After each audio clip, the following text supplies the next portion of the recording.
баялагын сангийн тухай, ашигт малтамжийн тухай бэлэн байгаа шин.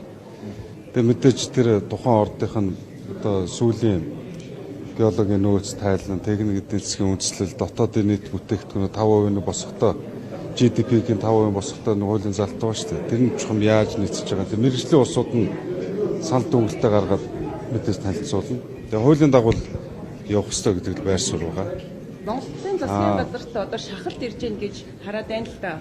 За би бол энийг нэг шахалт гэж харахгүй. Угаасаа цагаан дээр хараар бичигдсэн хууль байхад хуулиараа л явна шүү дээ. Тэрнээс биш нэг шахуулаад хэрвээ тиймэрхүү байдлаар энэ чинь цаана нэг янз бүрийн нэг арга зал хэлбэрээр нэг өөрсдөө хожигсон асуудал явдаг. Тэгээ харьцангуй олон жилийн өмнөхийг бодвол хууль эрх зүйн орчин талдаа гадаад худалдаа, гадаад энэ олон улсын хэлцээр талдаа Монголын төр бас нэлээд чадамжтай болцсон үе, өнөө цаг үе. Жишээлбэл саяны энэ зүүмийн энергийн тухай хууль Францын ороонотой байгуулсан хэлцээр бол яг олон улсын стандарт жишгийн дагуу энэ хэлцээр хийгддэг. Өөрөөр хэлбэл би энийг яагаад жишээ дурдж яриад байна вэхээр магадгүй 2009 оны оюутлогын гэрээ 1992 оны одоо Петро Шайнатай хийсэн бүтээгдэхүүн ах гэрээ. Өнөөдөр бас харьцангуй өөр үе нөхцөл үүссэн болов уу гэж би маш итгэлтэй байна.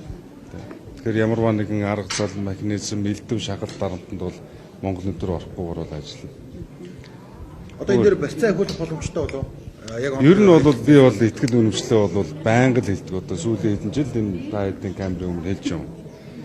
Тэр хувийн хвшилттэй нэг хүнжилт орно гэдэг бол ерөөсөө хамгийн их авилгал хулгай байх л энэ зүйл. Хувийн хвшлэг хуулийнхаа дагуу хийж бүтээх хэрэгцээ орчныг л таатаа бүрдүүлээд өгч.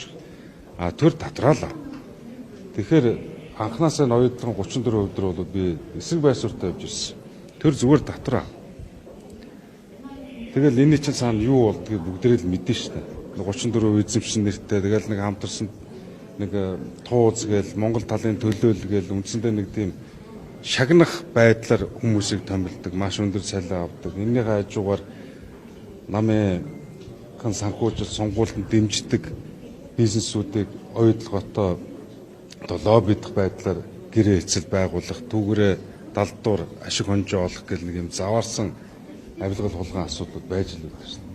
Хувийн хвшилт ангаараа байж хахад өнөөдөр нэг 1000 төгрөгөөр нэг худалдаад авчих боломжтой юм хин 5000 төгрөгөөр авах юм бэ? Хин элдв шахалт дарамтанд орох юм бэ? Тэгэхээр энэ ашигт малтамжлалын тухай хууль амнат буюу одоо royalty гэж ярьдаг. За энийг сүүлийн үед энэ баялагын татвар хураамжч гэж бас ярих боллоо. За ямар ч нэр томьёолтой бай, энэ нь өөрөө нэг талдаа хувийн хвшил үйлдвэрлэгч бүтээн байгуулагчаа татвар эрх зүйн орчинд нь дэмжсэн. Нөгөө талдаа төр нь тэндээс бас ашгаа хүртэж төсвөрөө дамжуулж иргэдийнхаа нийгмийн хэрэгцээт бүтээн байгуулалтуудыг хийдэг байх. Ийм л эрүүл тогтолцоор бол орчмоор шүү дээ. Тэгээ энэ учир сайдын сүүлийн үед яриад байгаа байр суурьтай бол би санд нэг байна. Энэ баялагын сангийн тухай хууль, стратегийн ордын томьёолтой хамрагдж байгаа хэдэн аж ахуйн нэгж компаниуд байгаа.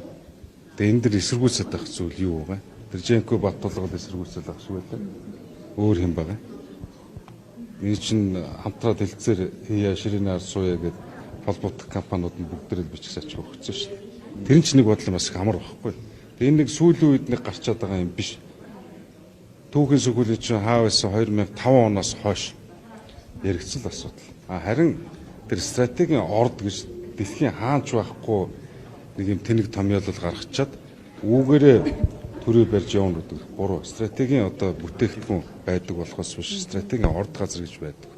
Тэгээ түүхэн нь чинь 1905 онд Америкт юм цэрэг стратегийн одоо зориулалтаар тодорхой одоо нэр төрлийн бүтээгдэхүүнүүдийг л стратеги гэж нэрлэж явсныг манайхан одоо хойд Солонгос яг үүндээ тийм томьёол байхгүй шүү дээ. Тэгээ энийг эрх зүйн орчинд нь ч гэсэн зас хэрэгтэй. Хэн блэ нэг шинэ гишүүн бас мэрэгжлийн хүн болтой. Уулуурхан чиглэлээ. Энийг бас арай яваад лээ.